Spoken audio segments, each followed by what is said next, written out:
बहुत पहले की बात है। एक गांव रामपुर में रामशरण नाम का बूढ़ा आदमी अपने बेटे आकाश के साथ रहा करता था। रामशरण के घर के सामने ही उसकी एक छोटी सी दुकान थी। उस दुकान के भरोसे ही रामशरण और उसके बेटे का गुजारा होता था। रामशरण का बेटा वो दुकान चलाता था। एक दिन रामशरण से मिलने उसका दोस्त आता है।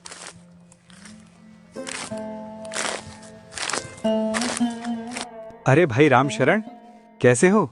बड़े सालों बाद तुमसे मिल रहा हूँ। सब कैसा चल रहा है? ठीक ही चल रहा है दीनदयाल। तुम बताओ, तुम कैसे हो? और तुम्हारी तो 3 बेटियां हैं ना, वो कैसी हैं? अब तो बहुत बड़ी हो गई होगी। हाँ रामशरण, शादी लायक हो गई है। और तुम्हारा भी तो एक बेटा है ना, वो भी तो शादी लायक हो गया होगा। क्या सोचा है, उसकी शादी कब कर रहे हो? हाँ दीनदयाल, शादी लायक तो हो गया है, लेकिन दीनदयाल तुम तो जानते हो ना, बिना पैसे की शादी नहीं होती। अब शादी के बारे में सोचना है तो उसके लिए धन की भी आवश्यकता होगी, पर मेरे पास फिलहाल इतना धन नहीं है।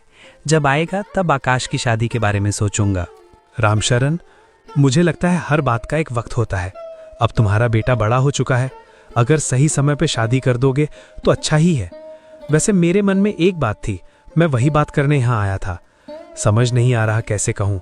मुझसे कैसा शर्माना, बेझिझक कहो, क्या कहना चाहते हो? रामशरण, मैं अपनी बेटी के लिए तुम्हारे पास रिश्ता लेकर आया हूँ। क्या तुम अपने बेटे के लिए मेरी बड़ी बेटी कावेरी को स्वीकार करोगे? ये तो बहुत अच्छी बात है कि तुम हमारी दोस्ती रिश्ते में बदल देना चाहते हो, लेकिन दीनदयाल सचमुच मेरे पास धन की बहुत कमी है। मैं अभी आकाश की शादी नहीं कर सकता। अरे रामशरण, कैसी बातें करते हो?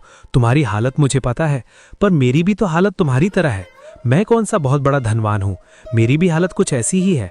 लेकिन रामशरण, तुम मेरे बारे में भी तो सोचो। मेरी 3 बेटियां हैं और तीनों के तीनों शादी लायक हो गई हैं। अगर बड़ी बेटी को तुम स्वीकार कर लोगे तो मैं निश्चित हो जाऊंगा। फिर मुझे बड़ी बेटी की कोई चिंता नहीं होगी। फिर मैं अपनी दोनों बेटी के लिए रिश्ता देख सकूंगा। इसलिए मैं चाहता हूँ ये रिश्ता पक्का ही कर दें। और तुम चिंता क्यों करते हो? हम अभी शादी नहीं करेंगे, हम 1 साल बाद शादी करेंगे। तब तक तुम्हें भी वक्त मिल जाएगा और मुझे भी। और हाँ, 1 साल के बाद हम बहुत साधारण तरीके से शादी करेंगे, तो शादी में ज्यादा खर्च भी नहीं आएगा। अब बोलो, तुम क्या कहते हो? मैंने तो अपने मन की सारी बातें तुम्हें बता दी, तो तुम्हें ये रिश्ता मंजूर है? हाँ दीनदयाल, तुमने सही कहा। अगर हम 1 साल बाद शादी करते हैं तो सब बहुत अच्छे से हो पाएगा, हमें वक्त भी मिल जाएगा। ठीक है, मैं तैयार हूँ। हम ठीक 1 साल बाद दोनों की शादी करवा देंगे। लेकिन रामशरण, तुम एक बार अपने बेटे आकाश से भी पूछ लेते कि वो क्या कहता है। दीनदयाल, मेरा आकाश कभी मेरी बात को नहीं काटता। मैं जैसा कहूंगा वो वैसा ही करेगा। तुम उसकी चिंता मत करो, उसे भी ये रिश्ता जरूर मंजूर होगा। तब तो हम आज से दोस्त ही नहीं, समधी बन चुके हैं। मुबारक हो। दोनों बहुत खुश हो जाते हैं। और फिर जब आकाश दुकान से घर आता है, तब रामशरण उसे उसके रिश्ते की बात बताता है। तुम्हें कोई आपत्ति तो नहीं है ना बेटा? मैंने सही तो किया ना? आप कैसी बातें कर रहे हो पिताजी? भला मुझे क्या आपत्ति हो सकती है? और आप मेरे लिए जो करोगे वही मेरे लिए अच्छा होगा। मुझे आप पर पूरा भरोसा है। आप मेरे लिए सब कुछ हो। आप जैसा कहोगे मैं वैसा ही करूंगा। रामशरण ये बातें सुन बहुत खुश हो जाता है। फिर कुछ दिन ऐसे ही बीत जाते हैं। रामपुर गांव में एक साहूकार होता है जिसकी नजर रामशरण की दुकान और उसके घर पर होती है। एक दिन वो रामशरण के पास आकर बोलता है, अरे रामशरण, कुछ सोचा है? आप किसके बारे में बात कर रहे हो मक्खनलाल जी? अरे मैंने तुम्हें पिछली बार कहा था ना कि मुझे तुम्हारी दुकान और घर बेच दो, बदले में तुम्हें बहुत अच्छी रकम दूंगा। मैं उसके बारे में बात कर रहा हूँ। क्या तुम तैयार हो? मक्खनलाल जी, मैंने आपको कितनी बार कहा है, मैं अपना घर और दुकान किसी भी हालत में नहीं बेचूंगा। ये मेरे लिए सब कुछ है, मेरे जीने का सहारा है। मैं यहीं रहना चाहता हूँ। ये मेरे पिताजी की आखिरी निशानी है। यहाँ मेरी पत्नी की यादें हैं, मेरे आकाश की बचपन की यादें हैं। मैं ये जगह छोड़कर कहीं नहीं जाना चाहता। सोच लो रामशरण, मैं तुम्हें इस जगह की दुगनी रकम दूंगा। फिर तुम उस रकम से अपना दूसरा मकान बना लेना, दूसरी जमीन खरीद लेना। लेकिन ये जमीन मुझे बेच दो, तुम्हारा बहुत फायदा होगा। अरे तुम्हारे भले के लिए ही कह रहा हूं, मान जाओ। नहीं मक्खनलाल जी, दुगनी क्या, चाहे आप इस जगह के लिए मुझे 4 गुनी रकम क्यों ना दो, फिर भी मैं ये जगह किसी भी कीमत पर नहीं बेचूंगा। ठीक है भाई, अगर फिर भी तुम्हारा मन बदल जाए तो मुझे बता देना। ऐसा कहकर मक्खनलाल वहां से चला जाता है।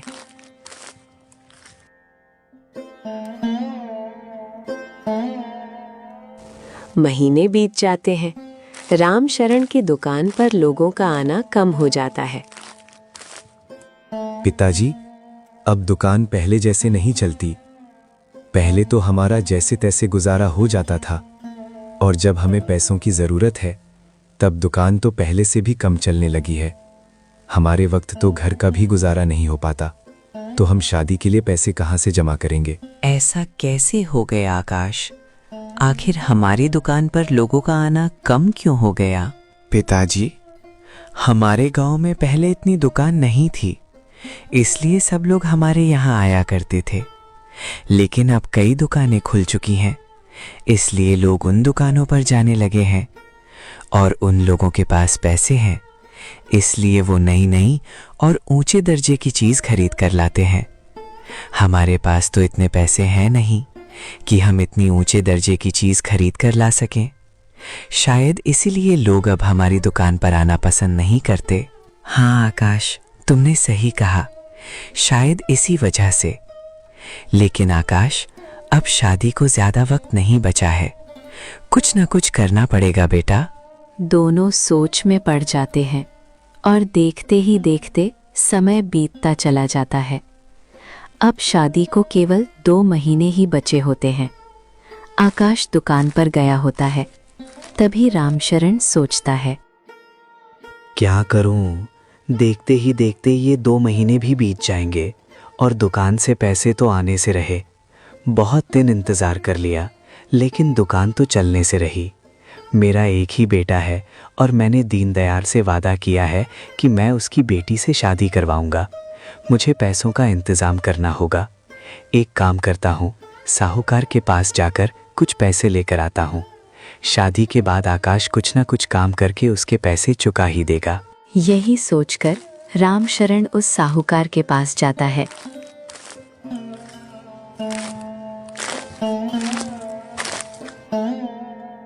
और पैसे मांगता है। ठीक है, मैं तुम्हें पैसे देने के लिए तैयार हूं, लेकिन तुम मेरे पैसे लौटा दोगे, इस बात की क्या गारंटी है?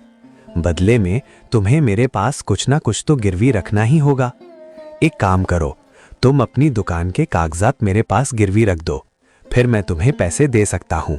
नहीं नहीं मक्खनलाल जी, मैं अपनी दुकान के कागजात नहीं दे सकता। अरे मैं कौन सा तुम्हारी दुकान मांग रहा हूँ, सिर्फ कागजात ही मांग रहा हूँ। और वैसे भी दुकान तो तुम्हारे नाम पर है, तो मैं कौन सा उस पर अपना हक जमा रहा हूँ। मैं तो सिर्फ भरोसे के लिए कागजात मांग रहा हूँ। जब तक तुम अपना कर्ज नहीं लौटा देते, तब तक कागजात मेरे पास रहेंगे। जैसे ही तुम्हारा कर्ज चुकता हो जाएगा, मैं तुम्हें वो कागजात लौटा दूंगा। ठीक है मक्खनलाल जी, ये हुई ना बात। अब बताओ कितने पैसों की जरूरत है?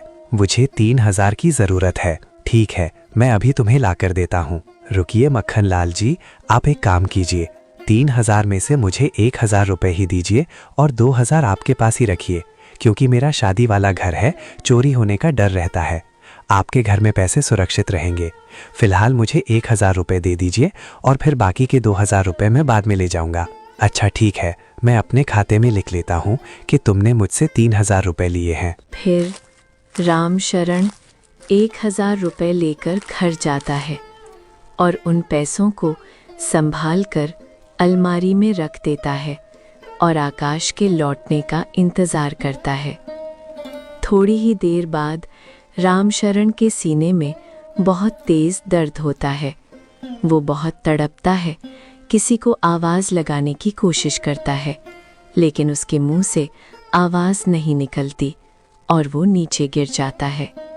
थोड़ी देर बाद आकाश घर लौटता है।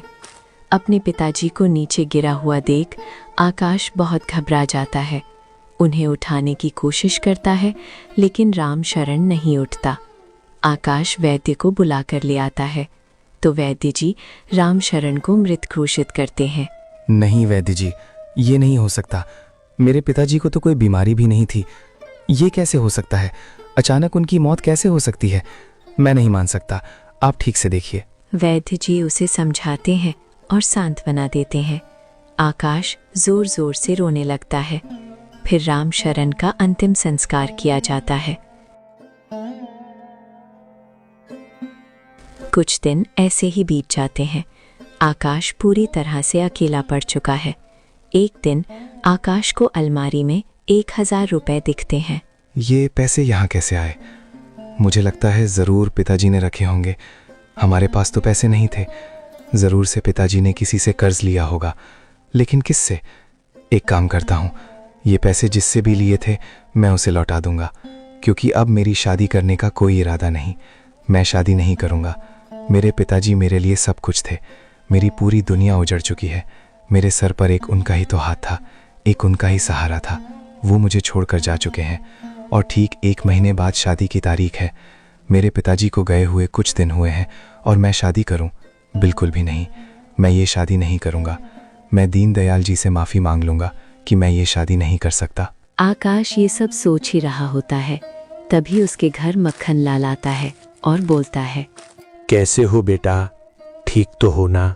जी मक्खनलाल जी, ठीक हूँ, लेकिन पिताजी की बहुत याद आती है। उनके बिना ये घर बहुत सोना लगता है। बचपन से मैं पिताजी से कभी अलग नहीं रहा। माँ तो बचपन में ही गुजर चुकी थी, तो मेरे लिए मेरे पिताजी ही मेरी माँ भी थी, जो मेरा बहुत अच्छे से ख्याल रखते थे। अब मेरा कोई नहीं रहा। मैं पूरी तरह से अनाथ हो चुका हूँ। अपने आप को संभालो बेटा। अब होनी को कौन टाल सकता है? जिसको जब जाना होता है चला जाता है। इस दुनिया में कोई अमर नहीं है बेटा। सबको एक ना एक दिन जाना है। वैसे बेटा, मैं तुमसे एक ज़रूरी बात कहने आया था। मुझे पता है कि ये समय ठीक नहीं है, लेकिन फिर भी बेटा तुम इस बारे में नहीं जानते, इसीलिए मैंने सोचा तुम्हें एक बार बता दूं। जी मक्खनलाल जी, बोलिए ना, क्या बात है? बेटा, तुम्हारे पिताजी ने तुम्हारी शादी के लिए मुझसे 5000 रुपए लिए थे। तुम्हारे पिताजी तो नहीं रहे, तुम्हें ही वो पैसे चुकाने होंगे। मैंने सोचा एक बार तुम्हें बता दूं, क्योंकि मुझे लगा शायद तुम्हें पता ना हो, इसीलिए। तुम्हारे पिताजी ने इस बारे में तुमसे कहा तो होगा ना? ये आप क्या कह रहे हैं मक्खनलाल जी?